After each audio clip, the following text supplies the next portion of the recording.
Hi, this is James, your son. Look, it's fine you divorced my dad, but you can't just ignore your responsibilities as a mother. I'm in high school now. Can't you stop dragging me into the mess between you two? I was stunned and started to reply. What are you talking about? And why are you calling me? But then he raised his voice. I'm saying you need to pay my child support and school fees. This is all because of your affair. And now you're trying to take money from my dad. You've got some nerve. I felt my anger rising. Who do you think you're talking to? I don't even know of having a child named James. Are you serious? Or are you just pretending so you don't have to pay? Stop messing with me. James thought I was joking, but I was completely serious. He didn't have a child named James. Here's what really happened. About 14 years ago, I was married to my ex-husband, and we were approaching our third anniversary. Back then, we got along well and often went out together on our days off. He was busy with work, often traveling for business about half the month, which I knew would be the case even before we got married. However, one thing felt odd. We hadn't discussed having children. Before we got married, I told him I loved kids and wanted to have a child soon. But even though 3 years had passed, he had never once mentioned it. Eventually, I felt it was strange and decided to bring it up. What about having a child? It's been 3 years, and the older we get, the harder it becomes. Oh yeah, but I'm busy with work right now, he said. When will you not be busy? I asked, frustrated. You always say that, but nothing changes. I can't help it if I'm busy, he replied, sounding annoyed. If you keep saying that, I'll start to wonder if it's really worth keeping you away, I warned. What do you mean? I haven't done anything wrong, he said, suddenly nervous.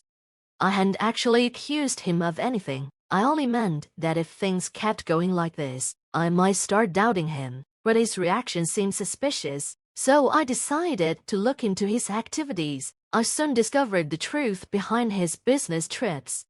It turned out that he was living a double life, spending half the month with me and half with another family. What shocked me the most was that the other woman had a child, James, who had called me earlier. James was only 2 at the time, too young to understand.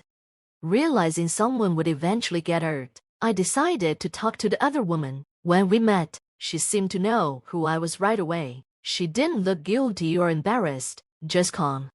I asked her directly about everything, especially if she was okay with my ex-husband living a double life and who James's father was. Without any hesitation, she confirmed that James was her child with my ex-husband. Unlike him, she was open and straightforward. I finally asked her what she planned to do. She said, I won't do anything. I'm fine with our arrangement, and I don't plan on changing it, but I don't think he wants more kids. Why? I asked, surprised. When I told him I was pregnant with James, he didn't seem happy. He said it wasn't the right time. I just happened to get pregnant, she said. Otherwise, I don't think he'd have had any children. I was shocked, but he told me he loves kids, I exclaimed. She gave a small smile. Isn't it strange? I never really wanted kids, yet I had one. And you, who wanted children, didn't get to have any? Can you really say he loves kids? Maybe he just said it to seem more attractive to you, she added. I wanted to argue back, but I couldn't. Her words shook me, and I started to wonder if maybe she was right. Seeing the woman's confident expression, I felt miserable. A few days later, I filed for divorce and requested a fair division of our property. My husband must have already heard about my plans from his mistress, because he agreed to everything without asking a single question. In the end, the only thing I was curious about was why he'd married me in the first place. So, on the day I packed up to leave, I asked him. I'm not sure, he said. I don't really understand why myself. Well, we got married without knowing why. We never should have married in the first place, I replied. You're right, he said. If we hadn't, you wouldn't have a divorce record, but you chose to marry me because you loved me, right? Susan, we just made a mistake. Let's move on and live better lives from now on. Thank you for everything. Thank you, too. I'll pray not to choose someone like you in the next life. And so, we divorced. I became single, started a new job, and moved out of my home state. ready for a fresh start. Embracing everything with a new mindset turned out to be a good experience for me. Sometimes I receive administrative messages from my ex-husband, but we never talked about our lives. We both moved on. However, after about 10 years of no contact, I got an unexpected call from James the child my ex-husband had with the other woman. I was surprised, but I never expected him to demand child support and school fees from me. I tried to explain that I had no obligation to pay, but James wouldn't listen. Don't you feel ashamed as a mother? If you didn't want to take responsibility, you shouldn't have had a kid, he accused, over and over. Hearing these words was frustrating, but I stayed calm, waiting for him to settle down. After a few minutes, I finally got a chance to ask, "Can I say something? I'd like to check a few things. First, how did you get my number?" "From Dad. Our family's been struggling financially, and now we can't even afford school fees. Because of that, I had to start working part-time. Dad told me this was all your fault, that you cheated and abandoned me and him. He said you promised to support us but never did, so this is all on you." I realized that my ex-husband had told him a twisted version of our story, making it seem like I was to blame. Now I understood why James was so angry. If what he believed were true, any child would be upset, but my ex-husband had lied to him and turned him against me. Hearing this made my blood boil. Dealing with this after so many years of divorce was frustrating, but I felt sorry for James. She'd been deceived, and it wasn't his fault. Although he's a stranger to me, I couldn't just ignore him. I had remarried and had a child with my current husband, so I understood what it meant to care for a child. I decided I needed to tell James the truth. "James," I said, "I'm going to tell you everything honestly. If you want proof, I can't even arrange a DNA test. Will you listen?" Okay," he replied, sounding unsure. I explained that I wasn't his mother and had divorced his father over 10 years ago. At first, James refused to believe me, but as I kept talking and sharing the facts, he began to look unsettled. "If this is true, then why would Dad make me call you?" he asked.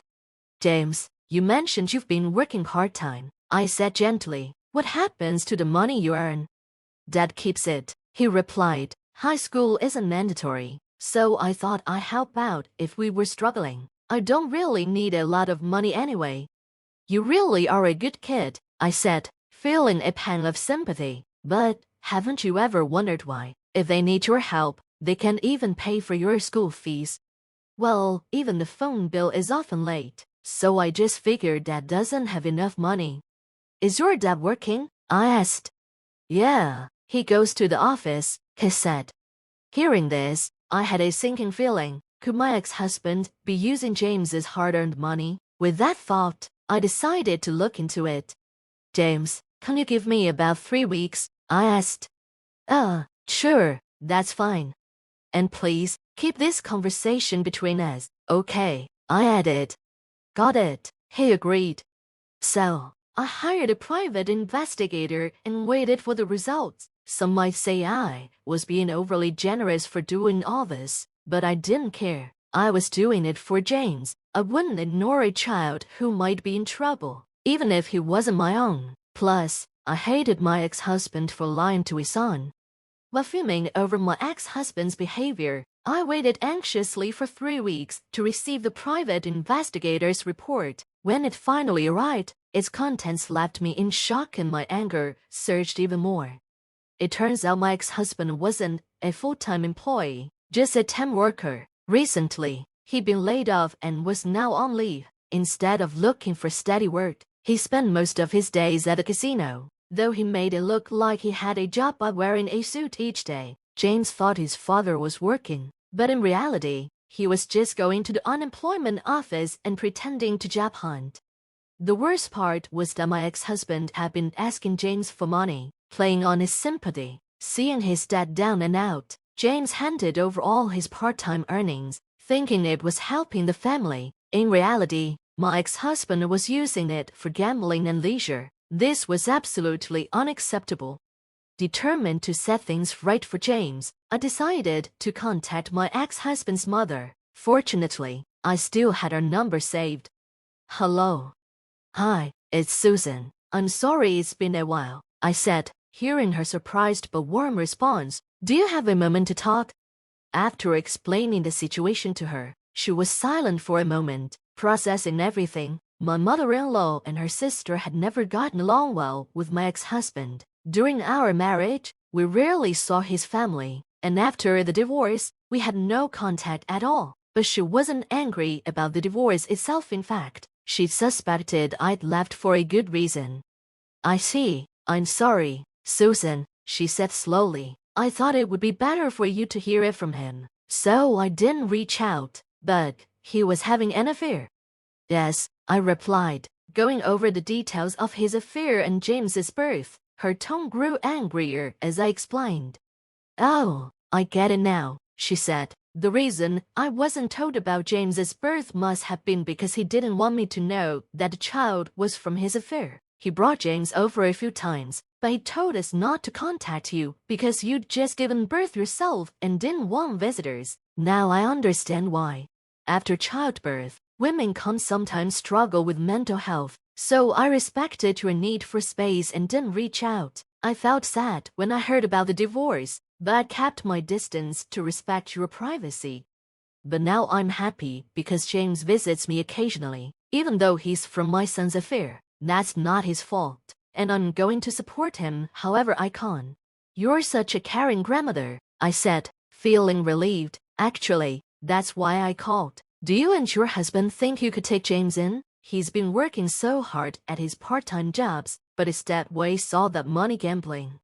Oh, you can't count on me to handle that. I'll give him a good talking to, she chuckled. James deserves a better life, not one spent trying to support his father. He should be with us. With my mother-in-law agreeing to raise James, I felt his future was in safe hands. Now, it was time to deal with my ex-husband. I arranged to meet him at a coffee shop a few days later. When I arrived, he looked much rougher than he used to.